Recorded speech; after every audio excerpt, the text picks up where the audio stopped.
When one BMW badge won't do, then just simply add another one.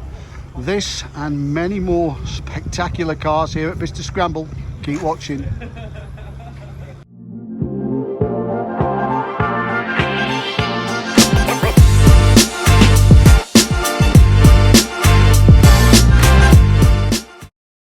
So this strange looking creature is a Citroën BX, as you can see by the number plate, 4TC. Citroën produced 200 versions, I think, of these for rallying. It had moderate success, probably best place ever was a 6th place. And ironically, Citroën then decided to literally wipe it from the history books by buying back many of these cars and destroying them. So embarrassed were they about it. But here's one of the survivors. You are very rarely going to see one of those. I think almost 400 horsepower in rally trim. I'm not sure what its best angle is, probably in the brochure. But there you go. Take a look at it in all its glory.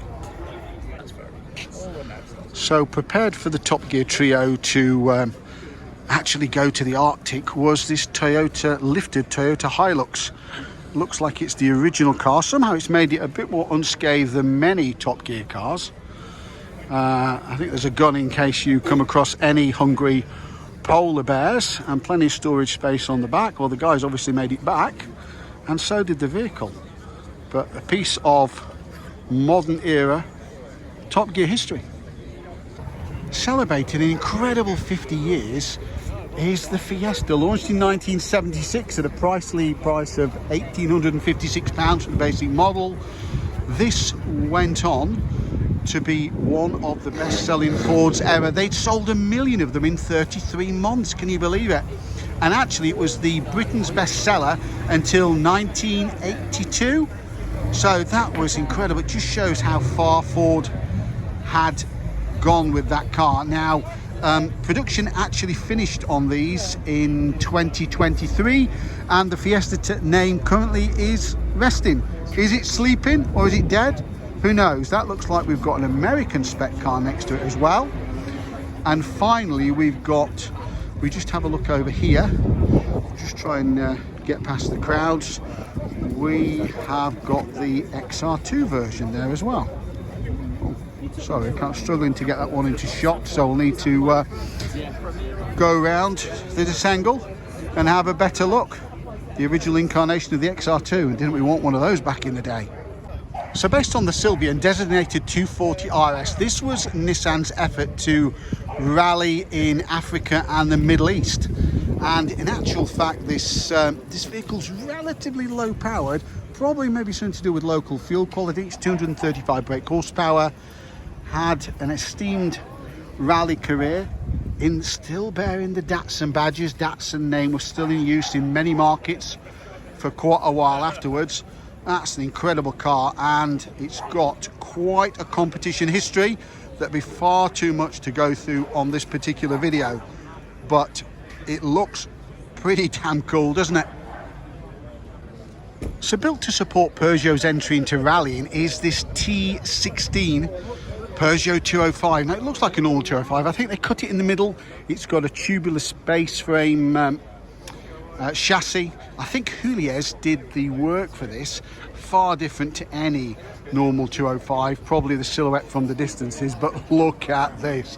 I think in race trim, these produced a ridiculous 500 horsepower, and I can see why.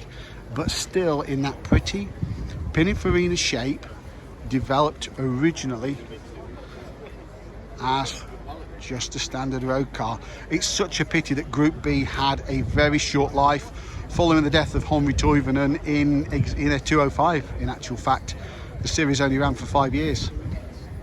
So what have we got here? Well, we've got the Lada VFTS rally car with a 4-cylinder single overhead cam engine and twin Webers, producing probably not such a bad 165 brake horsepower in a relatively lightweight car.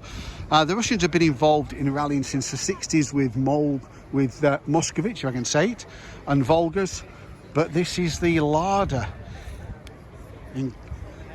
the Lada version. Now this is Lada, so many people will still remember the brand from when they sold budget cars in the UK, and they sold them by the bucket load. Not too many looking like this, but you know what, I really like that. It's a bit different, isn't it? So Mitsubishi have announced recently they're coming back to the UK, maybe not with cars like this, but this was in their rallying heyday. This is the EX 2000 Turbo. The road cars did have 2000 and 2000 Turbo, I think Turbo written in a mirror image on the front, so you could see them in your rear view mirror. But this one is such an iconic car. Massive rally success with rally art. Apparently one of the first cars to use an ECU, I'll take their word for it.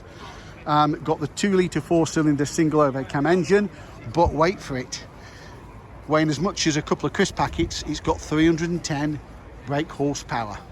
That's quite some car, isn't it? So this is quite an imposing looking car. It's a Dodge Charger 440 RT from 1968, imported recently. I think it's got over a 7-litre engine with its 7.2 litre 375 brake horsepower. It says it's in pretty good nick, and what a nice change to find it in such a lovely colour. It does look nice, doesn't it? Goodness knows how much it costs to fill it up and to run it. The one interesting fact is it must be so big that for some bizarre reason they fitted indicators here. Surely you know if you're turning this car, don't you? Well, who knows? Put that in the comments if you know more about that than I do, because I'm pretty confused about that. Where would we be without a Renault 5 GT Turbo? I guess the grandfather of the Clio V6. I'm not sure it's a Series 1 or Series 2 car. People will know better. Driven by John Ragnetti in a rally series. Mid-rear engine, is it mid-engine or rear-engined? I'm never quite sure actually. Well, it's certainly an Eiffel, whatever it is. Metro 6R4, 6-cylinder, 4-wheel drive, had a very short life as a rally car with the demise I mentioned elsewhere in the video with Group B. This one driven by Ian, I think it was co-driven by Ian Grinrod, and in fact Jimmy, son of Colin, Jimmy McRae. Incredible cars. I mean, I have heard that there is the need to rebuild these cars almost after every event, or after 1,000 road miles, something like that. Supercars have got quite a following now, and in so-called Rothmans colours, although here just racing due to tobacco advertising regs, I think back in the day. It looks rather splendid. What do you think? Ford's first stab at Group B, the 1700T Mark III Escort, was a bit of a disaster really. Didn't perform as planned, so they recycled that car, at least the powertrain, into the RS200 to have another go. Now these cars were built, I think they were built by Reliant. I've got this nagging suspicion. It's rear-wheel drive with selectable 4-wheel drive, and it's got just a 4-cylinder turbocharged engine, but clearly got the pedigree to go rallying, or certainly for rallycross. Some were converted. I think there's one in the background here with the rallycross. Spot the rear lights off a Sierra up there in the air, and it really fits in well with the other Group B cars. This looks like it's the rallycross car as well. Wow, great to see those here today, and fine machines they both are.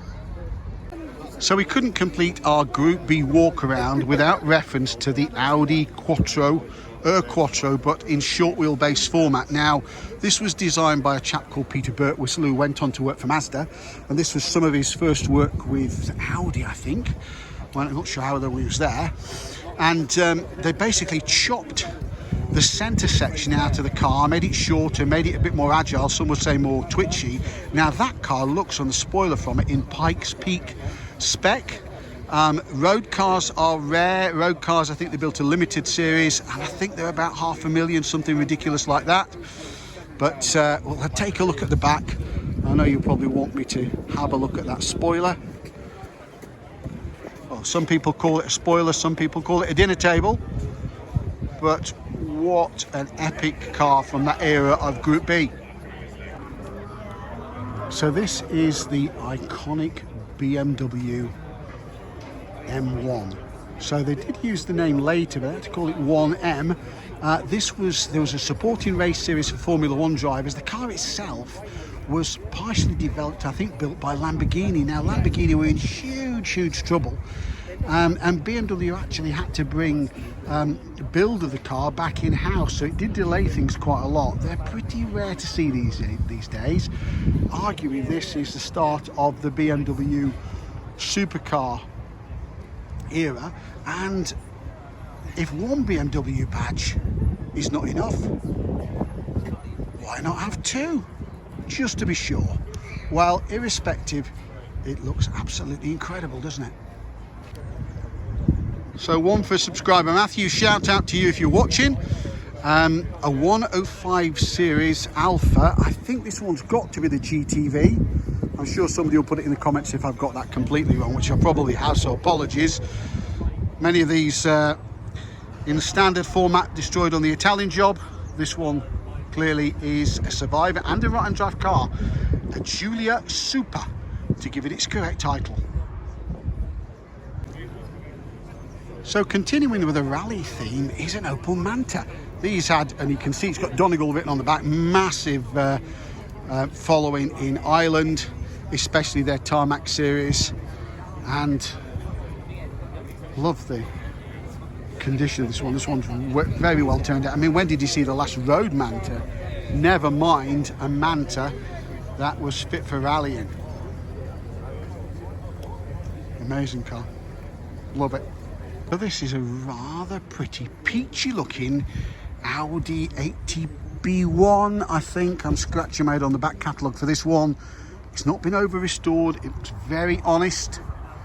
I think I may well have seen this one in a previous video, but you know what, I'm glad to see it again. Cannot be too many original UK cars left, surely. If you've enjoyed the video so far, there's plenty more cars to see, like those just behind me in the far distance. If you have liked the video, then I'd really appreciate it if you'd hype the video. That way more people get to actually hear about the video and they're shown the thumbnail. So without further ado, on with the show. Pretty much looking as sharp as they come is this bog standard, maybe it's had a suspension drop there, Mark 1 Golf. What would that make it? 78. Car was introduced in 75, just coming off the back of a 50th. Great to see these here. Plastic seats, of course it's got plastic seats. Manual gear change. Forget DSG. DSG was just a sparkle in the engineer's eyes at that stage, so they say. That's absolutely great, isn't it? Well, it looks like we've got a couple of Festival of the Unexceptional entrants here. We've got a Seicento, Fiat Seicento, and this rather lovely Mark 1 Punto. Wasn't that launched under Spirito de Punto or something? Goodness, it's a rare survivor. What would that make it? A 98 on an S-plater. The 85 horsepower, 16 valve, that lovely interior. We did get some great interiors back then, didn't we? I seldom see these. Matt from Furious Driving's got a red one in storage, but great to see one at a car show, and deserved to be here simply just on rarity grounds alone. I'm not sure if I thought this day would ever come, a Suzuki Vitara at a car show, but look at it, it's a survivor, isn't it? It's what, 99 on a T, what's 27 years old?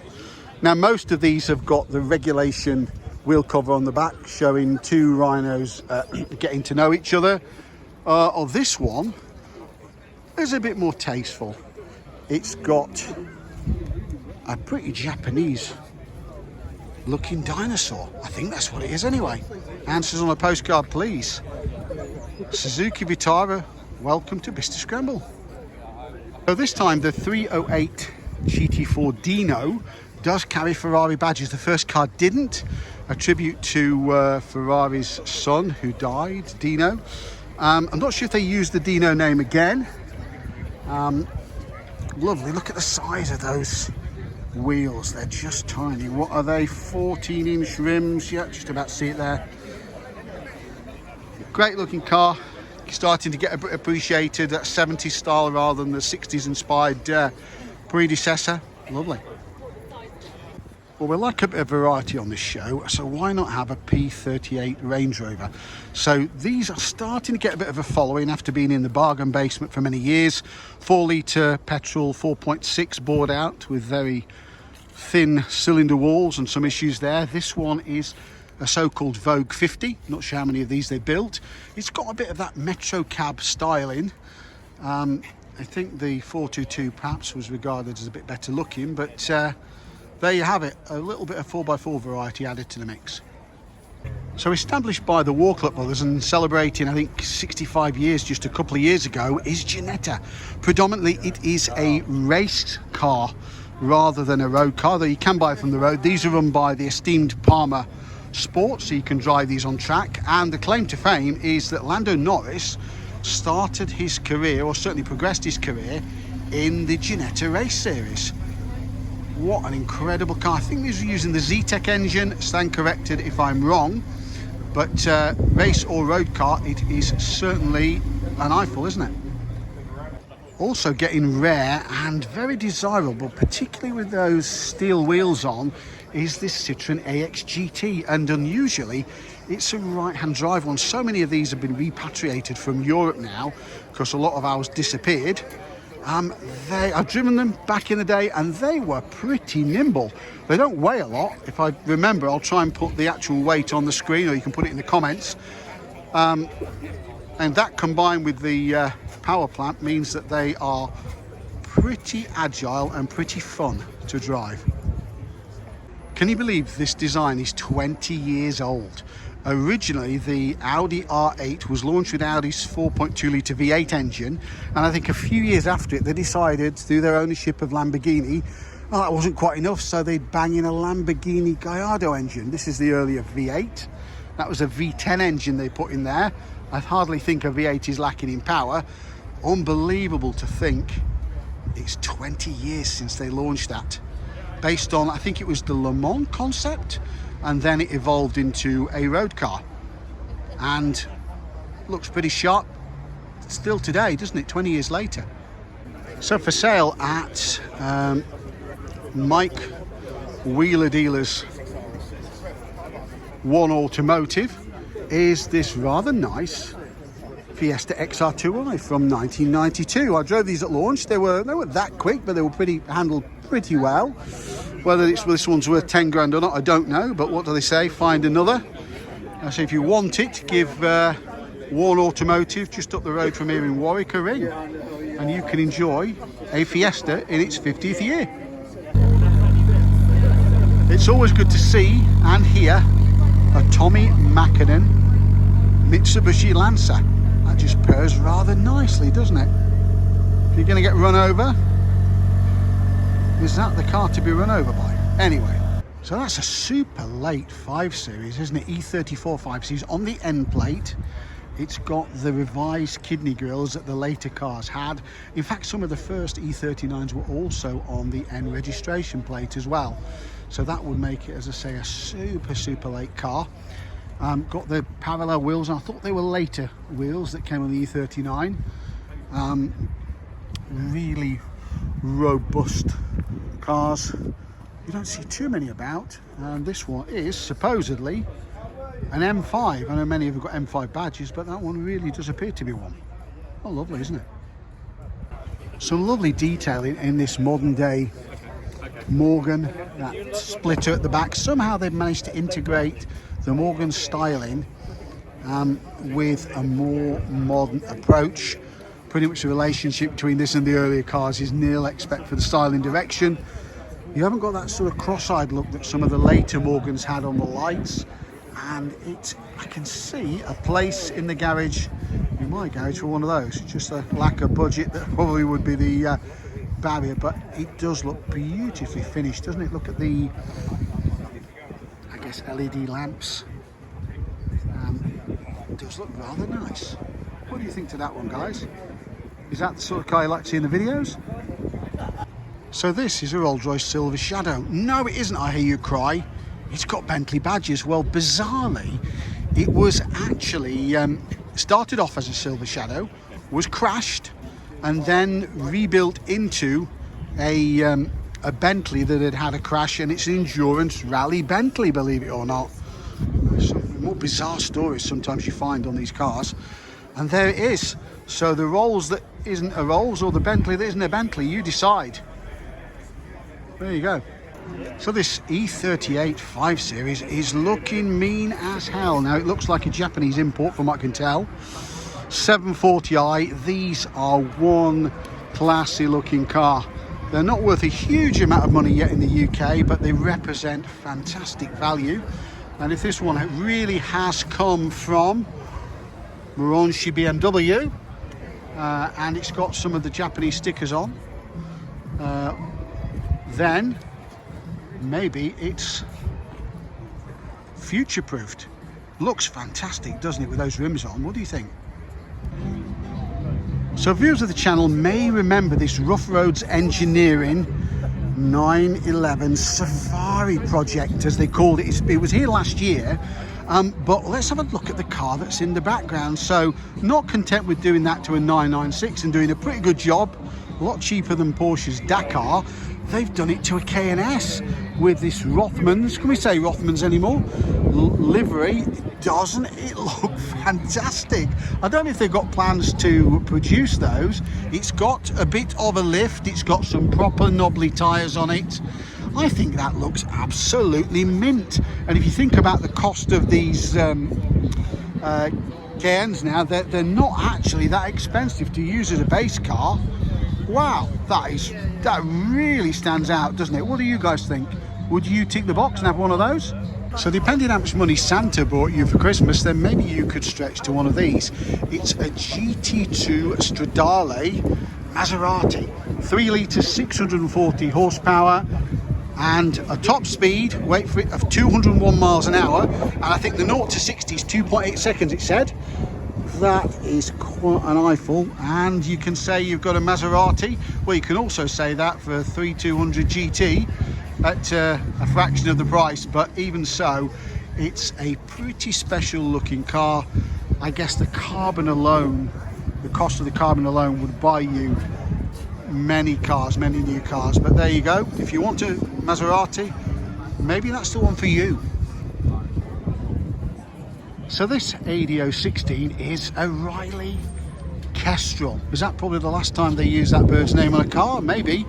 Another triumph of badge engineering by BMC. Again, not so many of these about. You know, ADO 16s do survive and they are well supported, but nice to see that one here. I love the diversity of Scramble, and this sort of car just makes it for me, nestled amongst Ferraris and other really special cars. With it getting on for 600 horsepower, what do you think about the more practical Ferrari? At a fraction of the price of a Pura Sangue, is that how you pronounce it? You can have a second-hand FF. These start, what, 70 grand? A missnip for a Pininfarina designed, estate-bodied, almost practical Ferrari that can get you into a lot of trouble with Her Majesty's police forces. But there you go. Quick and maybe practical. Now, you didn't think I was going to walk past the W123 estate. Many converters converted Mercedes into estate cars. There was huge demand. I'm pretty sure the W123 estate was the first full-blown factory Mercedes estate car. This is a 280T. I'm pretty sure the 280 is it's a 6-cylinder engine, smooth as hell, probably not massive on power. What a useful, durable, really timeless estate car that absolutely is. Fantastic, isn't it? Thanks again for joining me on Lot 76 cars from the first Bicester Scramble of 2026. It's been pretty cold here today, but hopefully it was worth getting out in the cold and showing you these absolutely fantastic cars like this BX4 TC behind me. So once again, as always, thank you for watching.